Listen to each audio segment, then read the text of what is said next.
Have you ever thought about doing the Disney World 4 parks in 1 day challenge?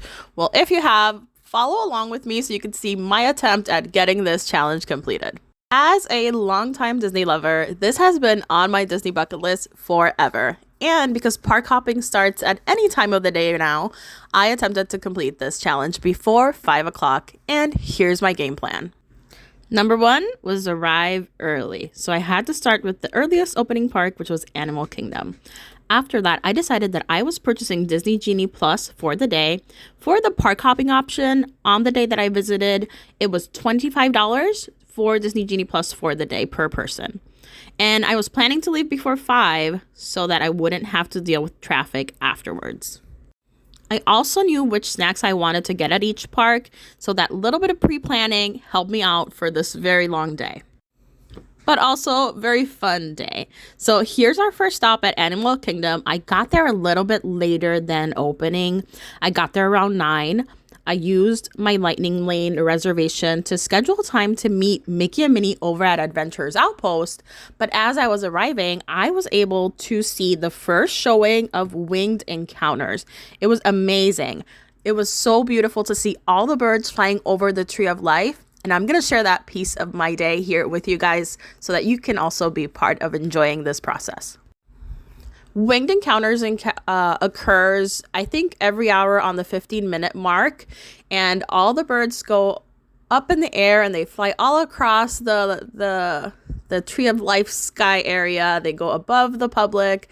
They get on little vines and stuff with the staff in between all the audience, and it is so fun. So if you've ever experienced this, I'd love to hear about your experience with the show. But I thought it was beautiful, very informative, and the birds are just stunning.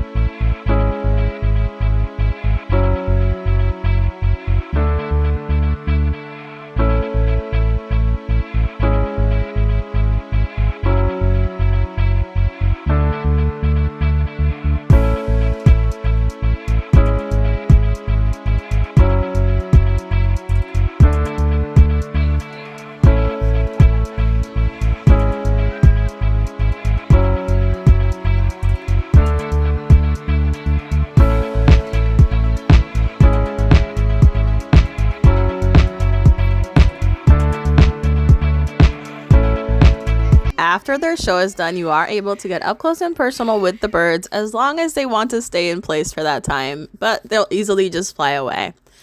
I took a couple of walks around the Tree of Life while I waited for my Lightning Lane to meet Mickey and Minnie, and I saw Doug and Russell on a flotilla.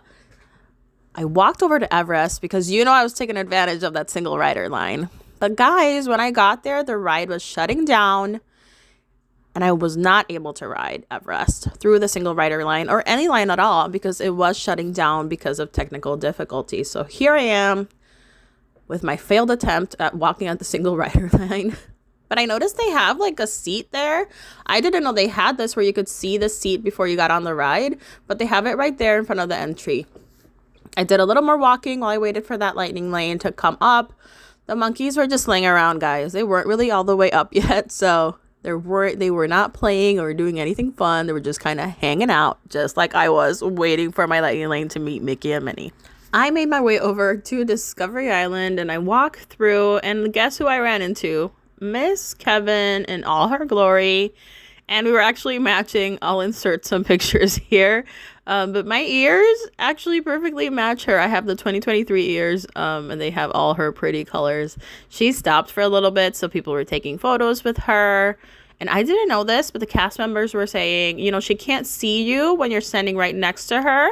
So if you stand right in front of her, it'll be a lot better for Kevin to take a picture with you. Then I made it into Dino Land, and I met Miss Daisy in all her beautiful dinosaur wear.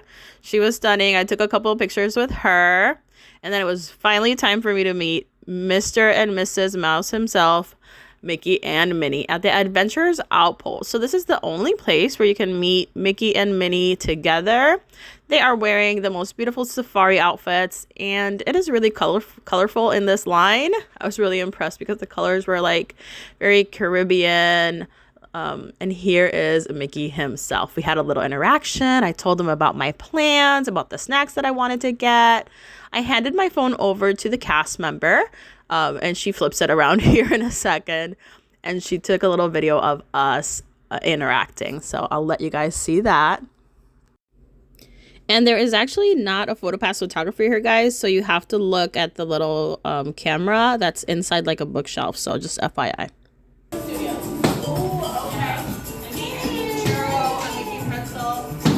I got your heart. Are we just...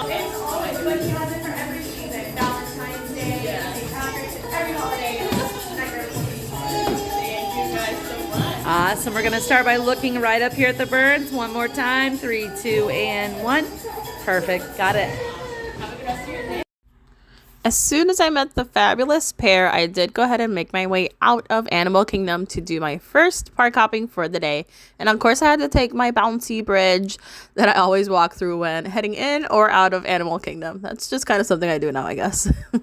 So here I am on my way out. I grabbed my 4 parks in 1 day celebration button over at Guest Relations, and I made my way over to the bus loop. You have to go, I think, is to buses 1 through 10. So make sure that you go to the right spot. And I transferred through a Disney bus to to Hollywood Studios.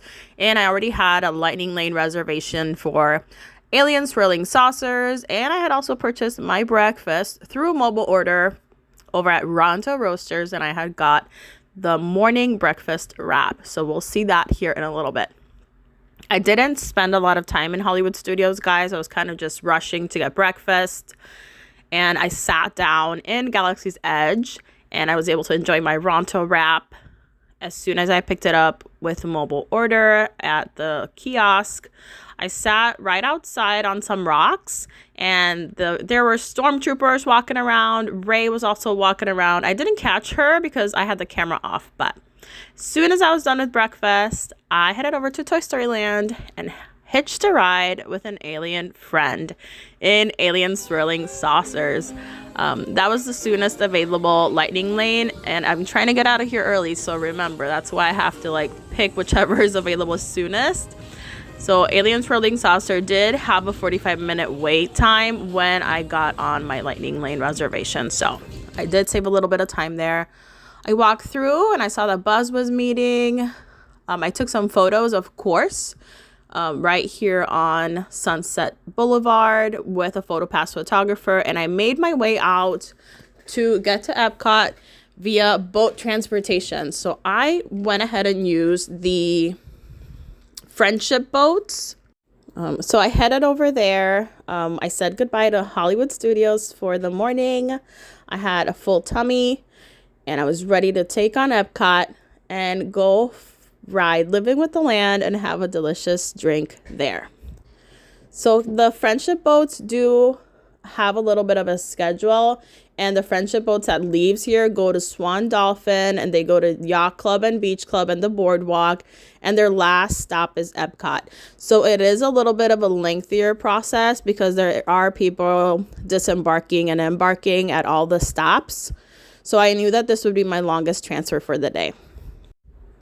On my ride on this boat, I was able to meet 2 fabulous ladies. If they ever watch this video, Jan and Ricky, you guys are dolls. And thank you for allowing me to be part of your day. We ended up hopping on the Lightning Lane to Living with the Land together. The cast member over at the Lightning Lane line was so kind and did let the ladies join me in my Lightning Lane reservation. So we didn't have to wait. We just walked right on in and were able to enjoy Living with the Land together. So Living with the Land, has all of the sorts of plants that you could ever imagine. And they are actually live plants and real plants that they grow here in the Land Pavilion. A lot of these plants are used for foods around the restaurants in the park, and even some of the festival booths participate in utilizing the foods that grow here. They have fruits, veggies, flowers, ornamental plants, and herbs, and all the goodies here too. This is a really relaxing, informational ride, and it has the most beautiful bougainvillea shaped Mickey Mouse, and I'll show that to you guys here briefly.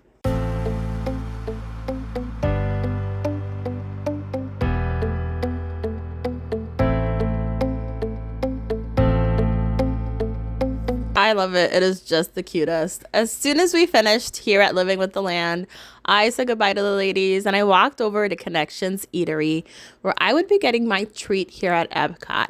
This is my favorite thing to drink at the parks. I always get it. It is an all year round menu item. It is a watermelon mint agua fresca. So I made my way over. I had already mobile ordered it and it was ready for pickup. So I went ahead and I got my delicious, refreshing drink. This is non-alcoholic. So there's no alcohol in this. It's just watermelon mint agua fresca with ice. It is delicious. I grabbed it and I made my way over to the front of the park. Took some photos there too. And then I made my way over to the monorail. I got monorail black, and I don't know about you guys, but I think the monorails don't really smell the best, but monorail black actually doesn't smell bad. So I was pleasantly surprised by that. I finished drinking my watermelon mint agua fresca on the monorail, and I made my way over to Magic Kingdom. So we used the bus to get over to Hollywood Studios. We used the friendship boat to get over to Epcot.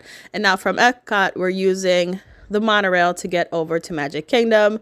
We got to the Ticket and Transportation Center, and here we have to transfer.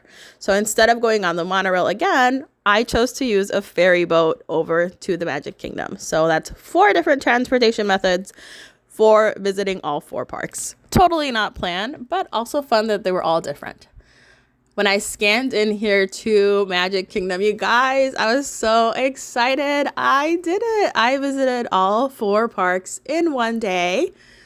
And it's the first time I ever do that. So now here I did have a Lightning Lane reservation that opened up for guess what line? Guess what ride?